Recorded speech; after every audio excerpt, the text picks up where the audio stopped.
Bienvenue à tous. Je suis Magloire Mpembi et vous écoutez les chroniques du Bois Caïman. Merci de nous suivre et de partager nos productions.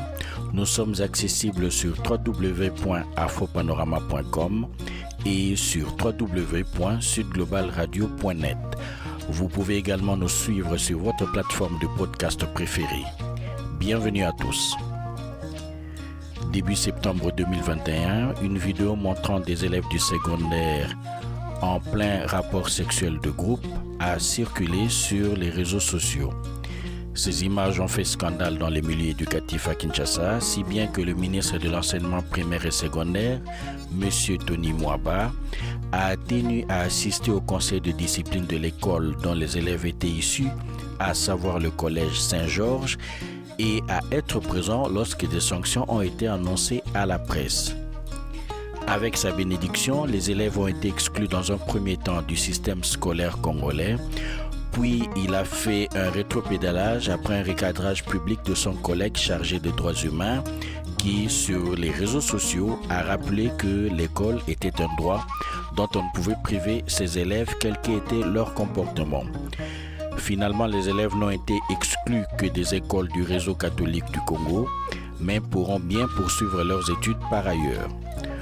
Nous avons demandé leur réaction à deux enseignants, au philosophe Bavon Joli et à l'historienne Bénédicte Kumbi Njoko.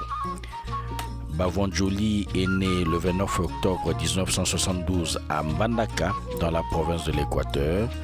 Il a fait des études de philosophie à l'Université Saint-Augustin et à l'Université pontificale urbanienne à Rome. Il est enseignant en Afrique du Sud. Bénédicte Kumbi Njoko est historienne et militante des droits de l'homme. Aux côtés du docteur Mukwege, elle se bat pour que les responsables des exactions commises dans l'est de la RD Congo soient un jour traduits en justice. Nos deux invités s'interrogent sur l'attitude qui a été celle des adultes et des responsables scolaires et ne manquent pas de réfléchir sur la réponse que la société devrait avoir dans ces situations. Nous écoutons Bavon Joli et ensuite Bénédicte Kumbi Njoko.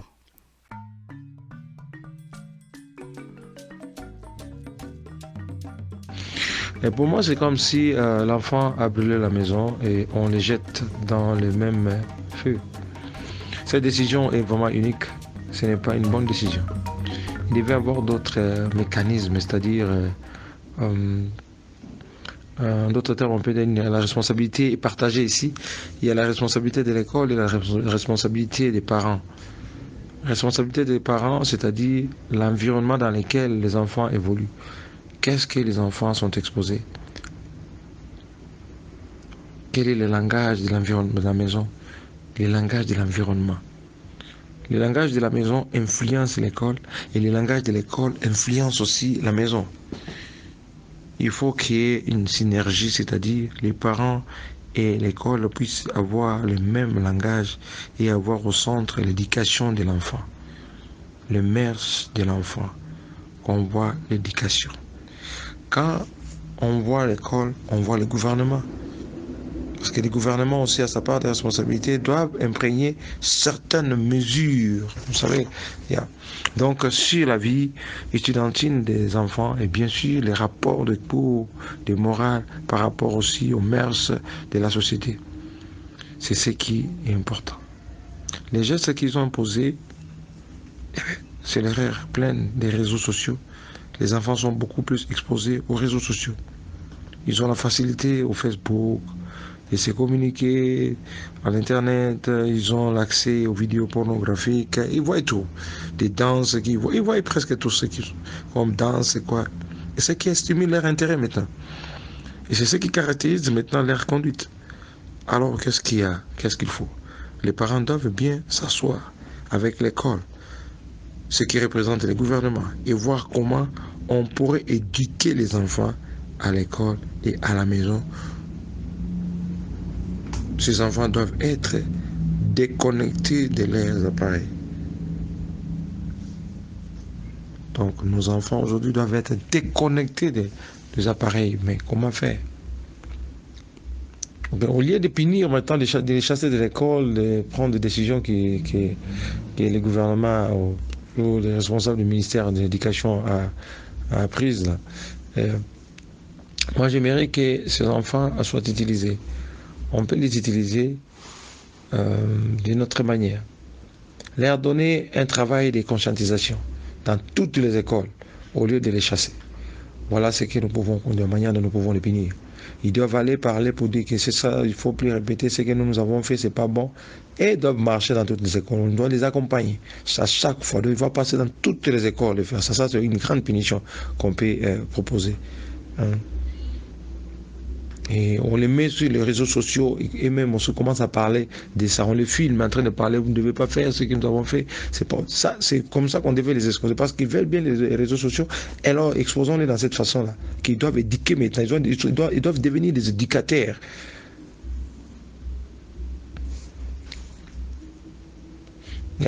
C'est comme ça que moi je peux voir d'abord. Ils doivent devenir des ambassadeurs et ambassadrices des autres. C'est une autre façon de les punir.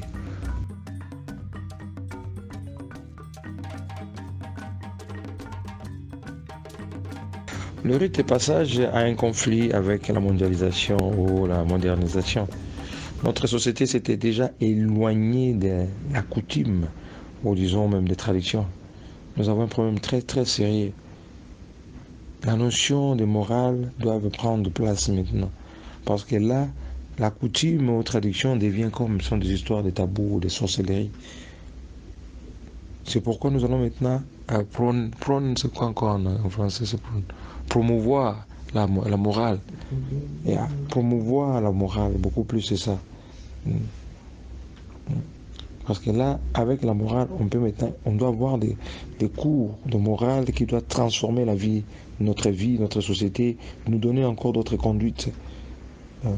De mettre ce qu'il faut. Donc, si les gens sont exposés, nous chercherons comment éviter cela grâce à la morale.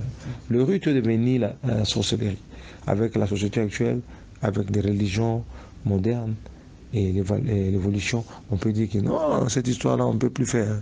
Nous souffrons de cela. Nous venons de là, mais nous avons fui. Carrément, nous ne sommes plus là. Nous avons tourné la barque de l'autre côté. Eh bien, quoi faire? Il faut s'adapter maintenant. Et pour s'adapter maintenant, il faut un nouveau système. Et les nouveaux systèmes que nous devons mettre dans la société, c'est créer peut-être avec la morale, impliquer comment voir, comment attaquer, comment mettre des cours consistants, des notions consistantes pour que nous puissions faire sortir l'homme dans ces trous, et surtout l'homme noir dans ces trous.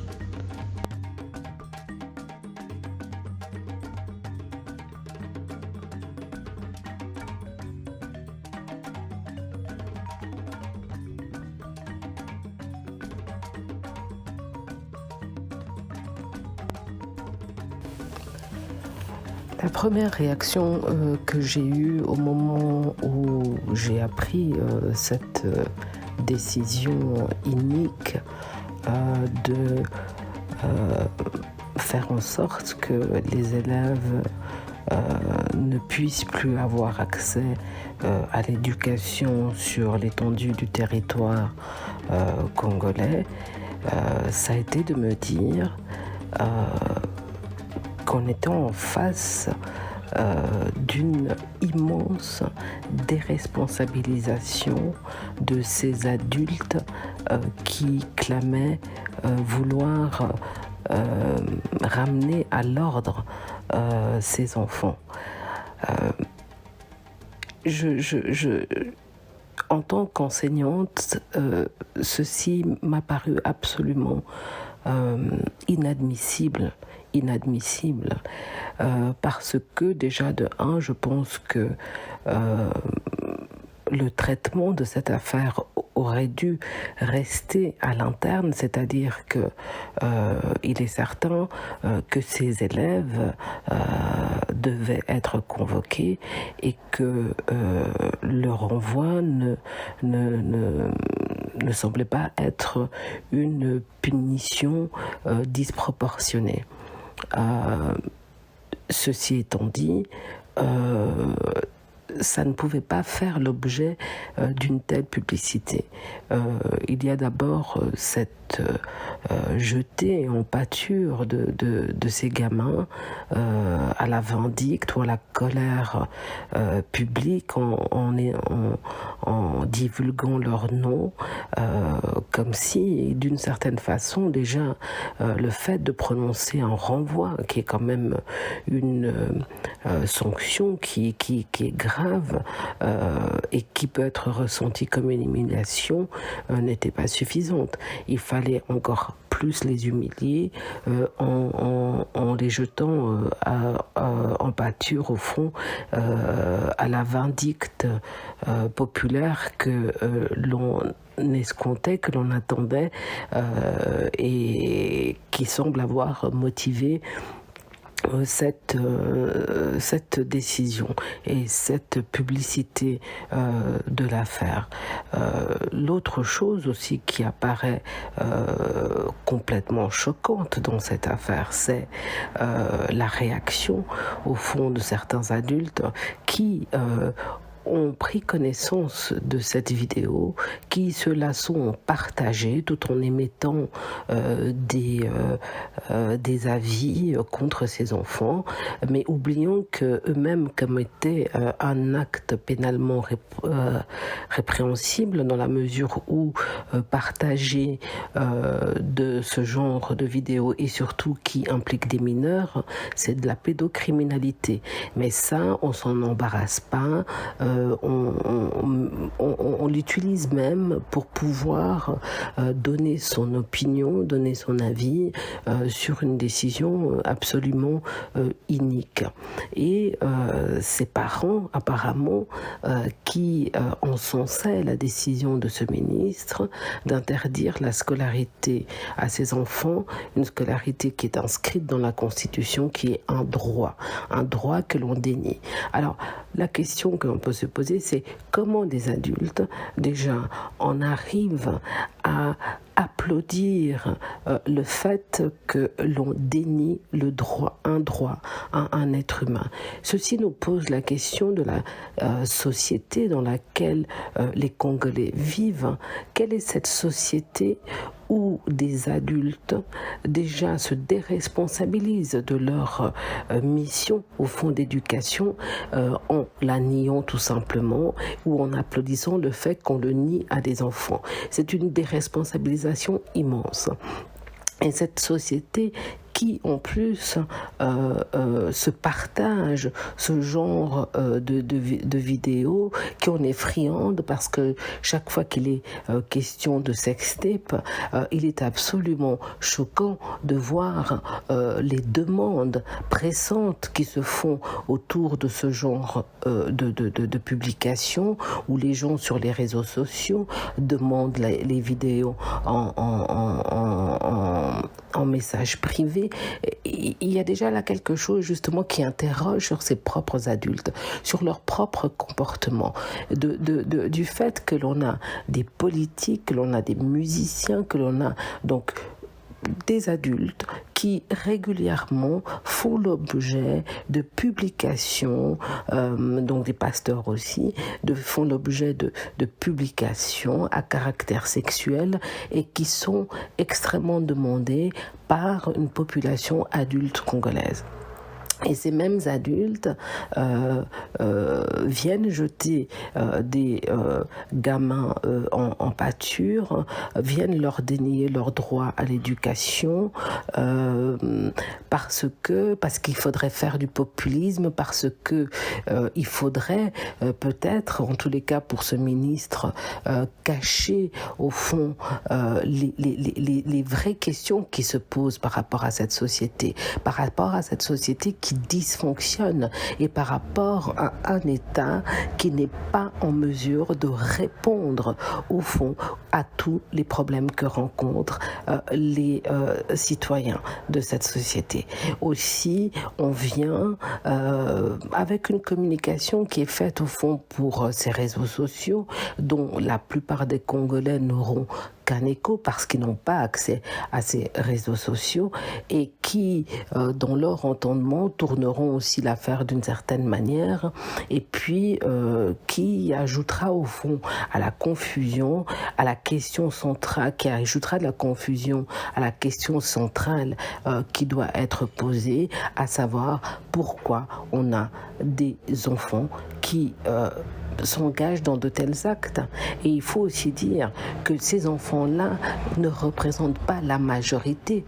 Et ce que disent les gens qu'on aura affaire à une forme de contagion, non, ce n'est pas vrai. Disons-le aussi que ce genre d'actes, la plupart du temps, dans nos expériences en tout cas enseignants, ce sont des actes qui sont isolés. Et la plupart du temps, ce que l'on fait, c'est que l'on met à disposition de ces enfants un encadrement pour essayer de discuter ces actes, pour essayer de les faire réfléchir à ces actes, pour leur montrer ce que ça représente et qu'est-ce que ça représente aussi d'avoir ce respect pour son corps, de discuter aussi la question justement de la pornographie qui est tellement présente et tellement facile d'accès aujourd'hui sur les réseaux sociaux. Voilà les problèmes de fond auxquels cet événement en fait aurait dû renvoyer. Et non, on a choisi donc des raccourcis, on a choisi de faire du populisme autour de ça pour au fond masquer donc son incapacité en fait à proposer au fond une offre politique qui soit en mesure de mobiliser cette société en vue de sa construction et en vue de son bien-être. Donc voilà ce à quoi on est en train de faire face et dans ce sens-là, ce gouvernement au fond devient extrêmement inquiétant dans la mesure où on voit qu'il peut faire preuve de lâcheté parce que il faut quand même lâcher le mot. On est là face à une lâcheté immense où on se défausse de ses responsabilités.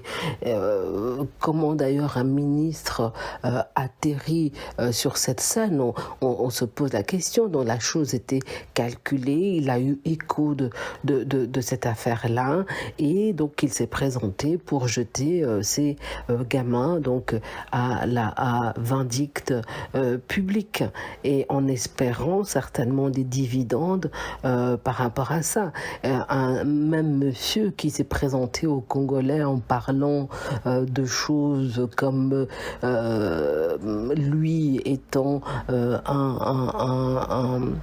un intellectuel organique. Alors on se dit que en ayant utilisé ce mot organique, on espère qu'il a réellement lu Gramsci et que mais en même temps on est en droit d'en douter vu justement le comportement inique qu'il a eu en stigmatisant de cette manière ces gamins. Mais comme je l'ai dit, je crois que c'est important de réfléchir à ce qui anime cette société congolaise, à cette déperdition aussi de valeurs, à se demander justement quel genre d'exemple nous sommes en tant qu'adultes pour cette jeunesse-là. Pourquoi une jeunesse s'adonne justement à ce genre de comportement où on s'engage dans des pratiques au fond sexuelles qui sont aussi problématiques, où on a le sentiment qu'ils n'ont même pas conscience de leur propre corps et de ce que cela peut signifier. Donc c'est une discussion qu'il faut impérativement avoir parce que ce que montre cet événement, c'est qu'au Congo, il n'y a pas d'État. Il n'y a pas d'État. Il y a une clique de gens qui pensent qu'ils font État, mais il n'y en a pas parce que ce qui est arrivé là n'aurait jamais dû arriver. C'est-à-dire que oui, certainement que les enfants méritaient méritent, je le dis au présent, méritent cette sanction d'exclusion, mais la question même du droit à l'éducation, qui est un droit, n'aurait jamais dû être bafoué. Et c'est en cela que nous devons réfléchir. Comment cela se fait-il que dans un État, on puisse aussi facilement venir annoncer devant les caméras que l'on dénie des droits à des individus, que la Constitution sur laquelle on ne fait que jurer et parler ne signifie absolument rien. Alors je crois que les Congolais doivent se poser cette question et à partir de cet événement-là, réfléchir l'ensemble de cette société qui dysfonctionne. Et quand une société commence à s'attaquer ainsi aux plus vulnérables, nous sommes en droit de vraiment nous inquiéter. Parce que nous ne parlons pas de n'importe quel pays. Nous parlons du Congo qui vit donc une guerre d'agression depuis une vingtaine d'années et cette guerre a fait des victimes dont la moitié sont des enfants, c'est-à-dire que l'on viole, on torture, on déplace, on affame des enfants dans ce pays.